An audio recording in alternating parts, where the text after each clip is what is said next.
We start seeing real gains at the $1,800 price tier with the Alienware Aurora. We don't recommend that build, to be extremely clear. It was an insulting yet beautiful ensemble of bullshit that'll outlive humanity, with its many millimeters of plastic strapped to a decades-old chassis that'll one day be stuck in a landfill rotting for millions of years. In Red Dead Redemption 2, the 167A managed a solid 3 FPS, and that's faster than even the sloth's eye can see. The Aya Neo outperforms the system. Think about that. The Aya Neo, a handheld made by a company endorsed by a plant-based product company called Whizman, outperforms this. Whizman needs whatever iPower has because they're high if they think this is a gaming PC. There's a decent chance that the Atari VCS would outperform this system.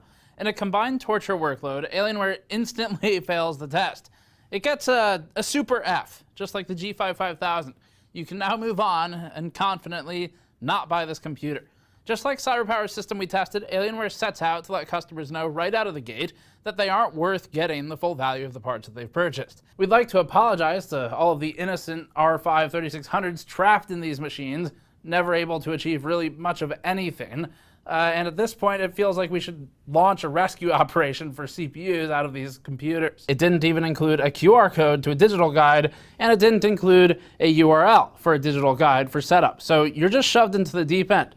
Except the deep end is shark infested, and there's corpses of video cards and PCIe slots that have sunk into the bottom.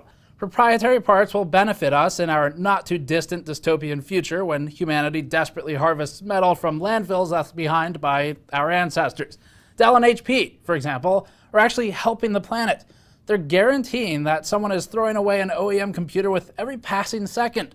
So these companies ensure that their shit is perpetually at the top of the landfill, thereby making it easier for our successors to find steel out of which they can forge their spears. Instead, what we get can be defined by an extremely technical term.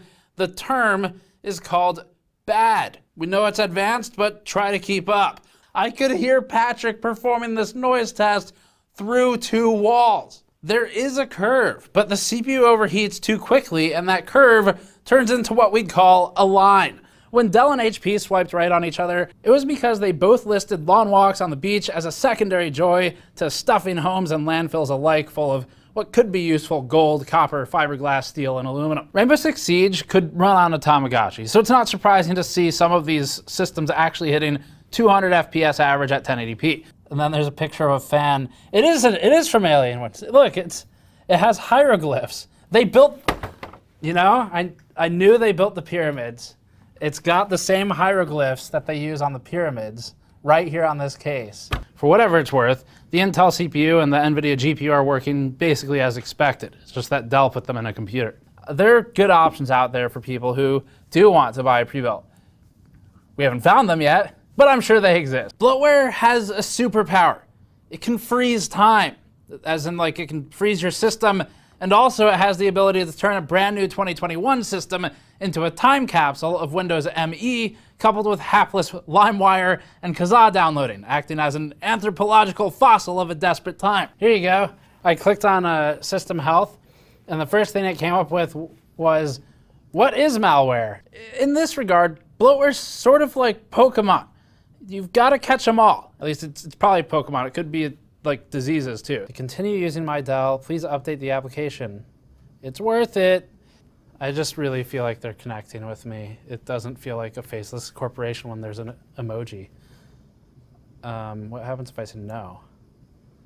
Stop using emojis. First, McAfee runs services constantly in the background, and those services seem to be attempting to do some sort of optimization for Hitman 3, assuming optimization means the eye can't see more than 24 FPS. It also let us know that every file involved in a Steam install was safe, 1 at a time. Literally 1 at a time. It also gave us a warning about high disk usage, because if anything can make you feel better while your system is chugging with a hard drive pinned at 100% load, it's a friendly pop-up from Norton. Connecting to the internet for the first time brought a third and fresh wave of pop-ups, as if HP had pre-installed a virus from the Windows XP days. It talks about USB, SATA, and PS2 enable-disable options under the boot tab in BIOS. But alas, they're not there.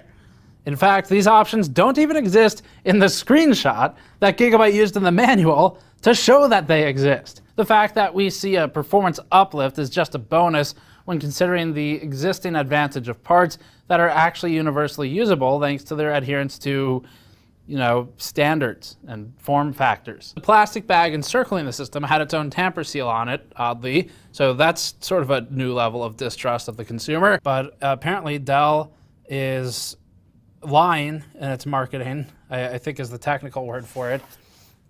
It's not like they've done that before. It's not like there's currently a class action lawsuit brought against Dell for marketing in a misleading way. That would be weird. But was it Intel who in the lawsuit said Dell is the best friend that money can buy? I'm pretty sure that was Intel. And it looks like things haven't changed much. It's sad that a second stick of RAM is somehow still a mystery to many of these pre-built manufacturers, but until it's not, it's an advantage that these few good computers have. It's just like the Molex Centipede, or... The layout is backwards L, also known as, and we just learned this recently, Big Ass Enter. Or if you move to the hyphen, Big Ass Enter. We're not really sure which one. The one with an annoyingly undersized backspace key is the only thing you need to know. The left mouse button even occasionally has to be manually dislodged from the switch cavity in order to use it again. We've seen the first mouse ever made in the Computer History Museum, the one made out of a block of wood and with the red button on it. And that thing still works better than this one. Dell's aren't the literal worst. HP's keyboard, on the other hand, is. It has the F keys and their secondary functions swapped. So, for example, in order to hit F12, you need to hit function F12. This is incredibly annoying and ruined our day. The mouse works normally, but it's flat and sharp-edged in what looks like an attempt to either imitate an Apple Magic Mouse or excoriate the user. This is a scenario where it's actually not better than nothing, because literally nothing would be better for both the user and the planet. If the performance is bad, it's actually just a really impressive indication that the pre-built manufacturer does horrible things to its parts when it tries to install them. There is no, if you look closely, you might miss it, because it's hard to conceptualize nothingness, but there's no 1 GB hard drive. So we've been scammed. MSI proves that you can not have your cake and not eat it too. Dell then used my personal cell phone number to try to access our account information without notifying me. So I got a one-time passcode and immediately had several hours of my day ruined because I was trying to make sure we weren't under some sort of targeted attack on our account. Not that there's anything valuable from our Dell.com account because, well, I mean, We bought this at the same time we bought the ABS one, also hoping it would be good. We have been let down tremendously, and our days have been ruined. And the oddest part of this is, it is actually pretty good engineering. It's just applied in a really stupid way. So it gives you something to point at and say, I build computers better than that billion-dollar company. That's it for this one. Asus did not deeply offend us. That's the award it gets alongside the It's Better Than Dell award. The bar is just so low, and I don't want to settle, because I don't want our viewers to settle for something that's garbage and ripping them off. But it's better than Dell.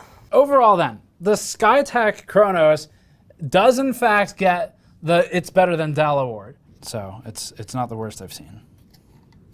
Put that award on the screen. It's bad. It's just not good. Thanks, Steve. Thanks, Steve. Back to you, Steve.